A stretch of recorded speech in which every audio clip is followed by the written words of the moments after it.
O tráfico de pessoas para fins de exploração sexual, ele está bastante em evidência. E a gente sabe que existem grandes pessoas envolvidas nisso. Os captadores trabalham em redes para facilitar tanto também a passagem, né, daqui da ponte para lá, para frente. Y caen muy fácil las víctimas en este engaño, ¿verdad? Por la necesidad, por la vulnerabilidad, ¿verdad?, en que se encuentran viviendo, ¿verdad? As pessoas têm medo, as pessoas não têm coragem, por isso que eu disse, há que se ter coragem de mudar.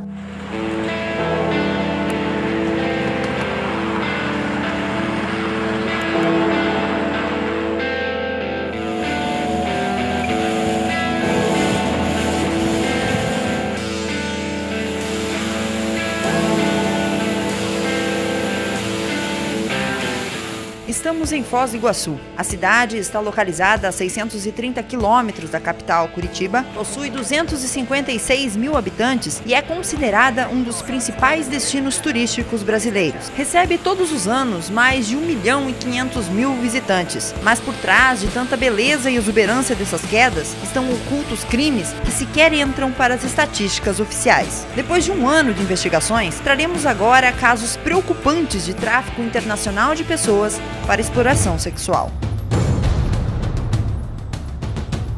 Adolescentes, meninos e meninas, que foram vítimas do tráfico de pessoas, que foram, a maioria deles, resgatados na Argentina. Uma moça que estava vindo do Paraguai, que ela fazia essa rota, Foz do Iguaçu, Medianeira e Paraguai, para fins de exploração sexual. Meninas com 12, 13 anos saíam, não voltavam para casa. Tivemos alguns casos de meninas argentinas que foram resgatadas aqui no Brasil. Mantém elas presas e mantém os documentos, porque dessa forma elas não podem nem tentar fugir, né? Tinha um taxista que nós sabíamos que ele levava essas meninas e ele estava sendo investigado. E tem diversos casos de meninas paraguaias resgatadas na Argentina, principalmente em Buenos Aires.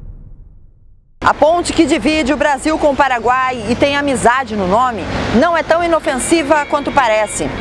Somente no ano de 2009 foram 10 casos de pessoas traficadas para exploração sexual do outro lado da fronteira. A partir de então, o sistema ficou extremamente falho e os problemas só pioraram. A gente ouve muitos relatos, né? Mas são relatos, são assim, que não tem testemunhos. A gente não tem os recursos,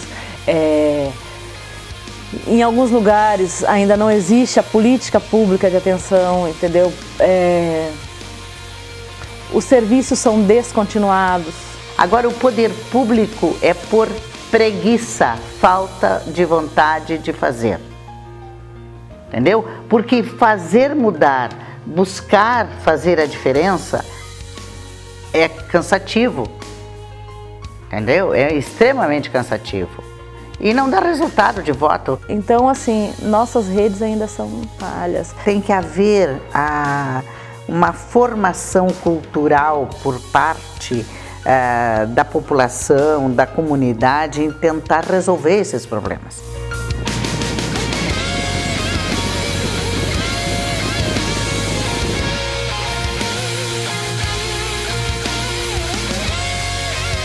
Santa Helena é uma das 16 cidades margeadas pelas águas do Rio Paraná. Com aproximadamente 23.500 habitantes, o município tem um dos lagos artificiais mais badalados da região.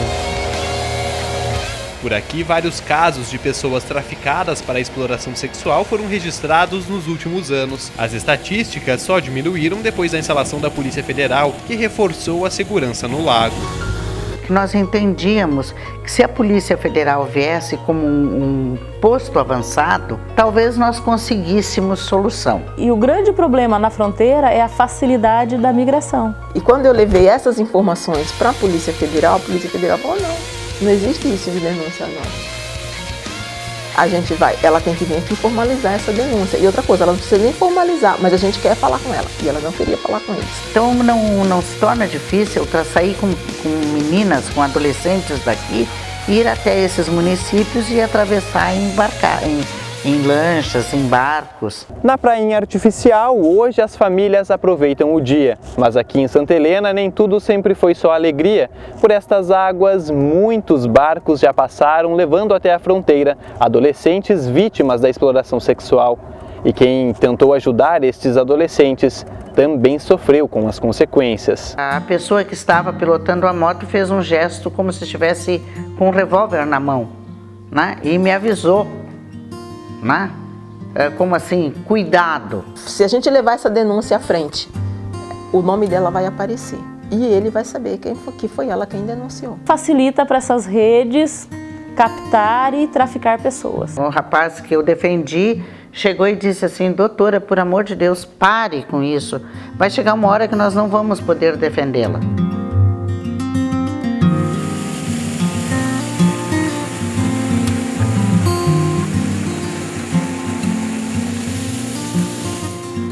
Nos 10 casos registrados no ano de 2009, aqui na Terra das Cataratas e em outros tantos ocultos, as estratégias para persuadir as vítimas são as mesmas. Geralmente eles dão coisas boas para essas meninas, depois para segurá-las e depois para elas ficarem bem apresentáveis. O que diferencia uma mulher que sai do Brasil para ir trabalhar na Espanha de ser uma migração e um tráfico de pessoas é justamente o engano. Vai ter alguém que possa servir de chamarisco.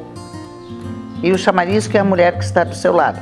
Para mim isso é exploração sexual. E aí eles ameaçam também. Como se não bastasse manter os documentos presos, eles também ameaçam toda a família. O fato de você aliciar uma pessoa, convencer uma pessoa a ir de um lugar para o outro com um engano, com promessas, com falsas promessas, configura o tráfico de pessoas. Agora, como é que tu vai dizer para ela que ela está sendo explorada sexualmente?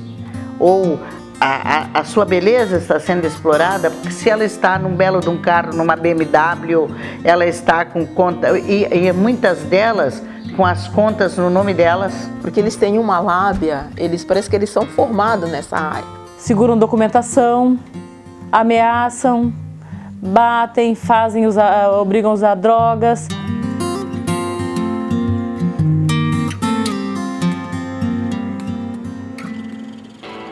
Milhares de pessoas cruzam a fronteira todos os dias. A rota de compra também é o caminho para a venda. Venda de mulheres, homens e crianças que são traficados para fora do país e nunca mais voltam. Mas esse não é o único caminho usado pelas quadrilhas especializadas para levar as vítimas ao outro lado. Em pouco mais de 100 quilômetros de margens do Rio Paraná na região, existem pelo menos 150 portos clandestinos identificados pela Polícia Federal. Muitos mesmos, e bastante escondidos. Então é fácil entrar o contrabando, é fácil entrar a droga, o crack, etc. Todas essas pessoas envolvidas na captação, no transporte, no pouso, na recepção dessa pessoa no outro país, todas as pessoas envolvidas nessa rede são consideradas traficantes de pessoas e recaem sobre elas a mesma penalidade. A gente sabe que tem muitas meninas que vêm do Paraguai para cá, que servem famílias de classe média alta.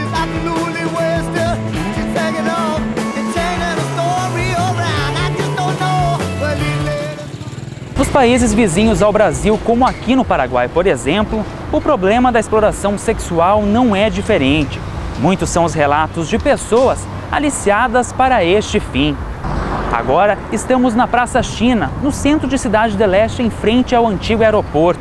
E aqui funciona como uma verdadeira vitrine, um dos maiores pontos de prostituição, onde homens e mulheres do Brasil ficam à mostra como verdadeiras mercadorias.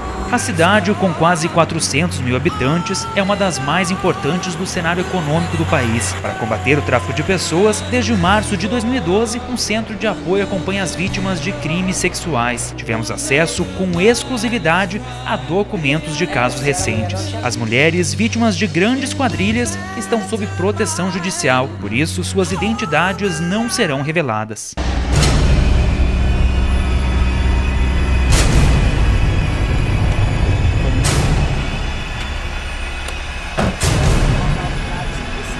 adequado seja usar esse e esquece.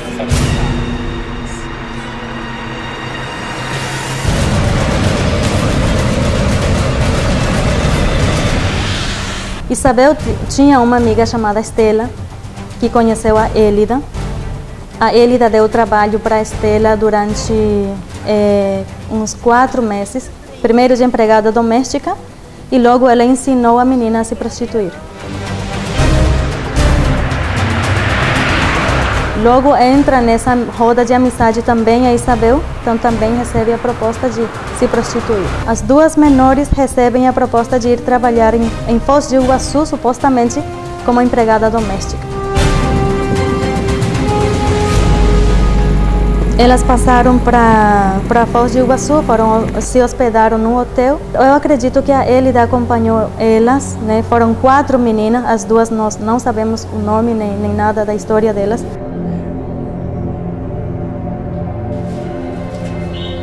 A Élida recebe R$800 pelas 4 meninas, R$200 por cada mulher, por cada menina.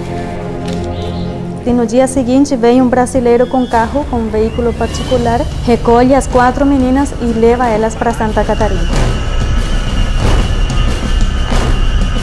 Enquanto iam então pela conversa entre todas no carro, a Isabel se dá conta que qual era o objetivo da viagem, que iam muito mais longe, que ia ser explotação sexual, e ela disse assim, eu não quero me submeter e eu não vou. Então ela disse assim, eu vou descer aqui.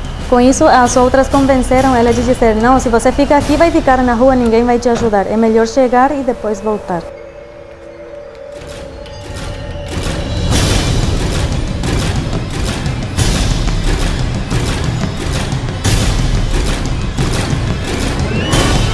Na verdade, ela conta que a Élida deu para ela guardar para Élida um documento, uma carteira de identidade, uns dias antes da viagem, da saída do Paraguai. Disse para ela assim, guarda para mim essa aqui. Depois, quando foi o dia da viagem, disse para ela assim, você usa como se fosse tua. A partir de agora é seu. Por que disso? É uma carteira de identidade onde a menina tem 31 anos, então totalmente alterado assim a idade dela.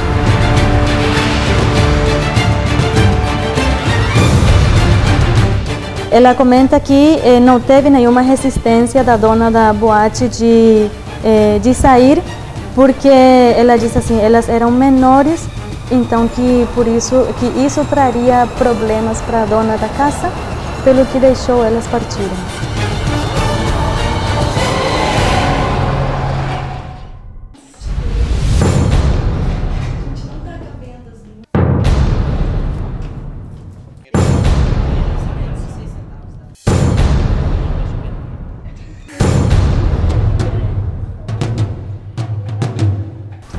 Ellas primeramente fueron a trabajar en San Paulo. En San Paulo le captaron, ¿verdad?, las 2 hermanas y la llevaron a Corea, Seúl, ¿verdad?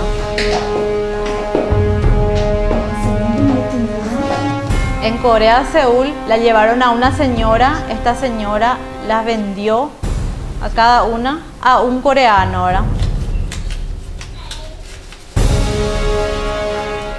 Ellas se casaron, ¿verdad?, obligadas. Esto se llama víctima de matrimonio servil.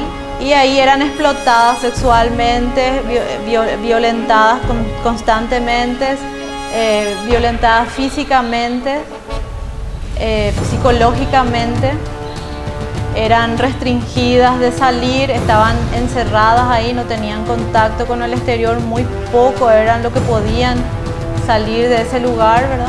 Y así estuvieron aproximadamente 1 año, hasta que una vez el marido de una de las hermanas le dijo, creo que le pidió que se vaya a comprar algo, y ella en ese momento aprovechó la oportunidad y creo que le encontró a una señora española o algo así, aprovechó el momento para contactar acá con los familiares acá de Paraguay. Una de las hermanas se embarazó allá del hombre, quien era su marido, pero a causa de las constantes violencias, ¿verdad?, ella perdió el bebé.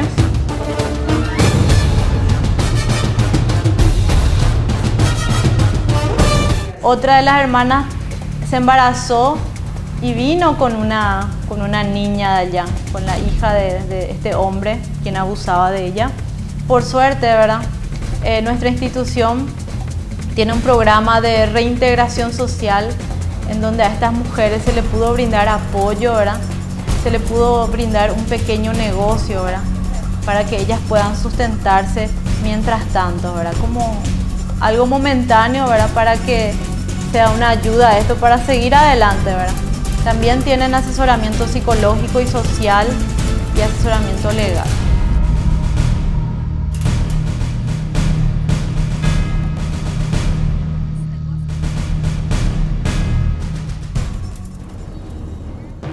Na Terra das Águas, se a situação da exploração durante o dia já é difícil, à noite fica ainda pior. Meninas e meninos são levados para o outro lado da fronteira, onde participam de festas com bebidas, drogas e orgias. Os casos poderiam ser coibidos se um órgão mundial ficasse responsável para evitar o problema. Como isso ainda não é possível, principalmente pela falta de vontade política e a união entre os governos, os registros certamente continuarão sendo realidades das fronteiras. Frustra a falta de responsabilização, frustra a falta de políticas públicas continuadas. Como é que eu vou dizer para vocês? É um círculo vicioso, né? São pessoas muito incultas. E se não houver um trabalho de prevenção, se não houver um trabalho das autoridades, do poder público, tu não vais conseguir prevenir. Por falta de interesse dos próprios gestores, isso não é mantido. Eles trocam de equipes como se estivesse trocando de roupa, ou seja, desvalorizando, né, aquela vítima que já criou aquele vínculo. O que acontece hoje, os serviços públicos de atenção são todos municipalizados. E os recursos nem sempre chegam. Há que se ter a coragem de mudar. Mudar como? Prevenindo, buscando, mexendo na ferida, mexendo com coisas que não dão voto.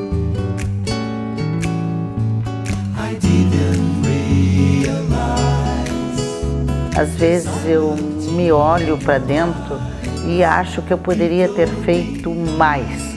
E não justifique eu dizer que não me ajudaram ou deixaram de fazer. Eu poderia ter feito mais. Penso que posso fazer muito mais ainda. Penso que posso fazer muito mais ainda. Mas só o fato de poder estar conversando com vocês, ter aceitado, né, o convite de vocês, eu acho que eu já estou fazendo alguma coisa. Né? Porque ninguém passa incólume pelo outro. Alguma coisa a gente deixa marcada. Oxalá, daqui a 40 anos, que vocês digam assim, olha, faz 40 anos que eu estou formado e lá 40 anos atrás vocês conheceram esta velha advogada, né, com 40 anos de profissão, e eu tive os mesmos ideais e continuo com os mesmos ideais. Eu não os perdi. Posso garantir isso para vocês. E que Deus os abençoe, proteja e que vocês sejam felizes na profissão de vocês.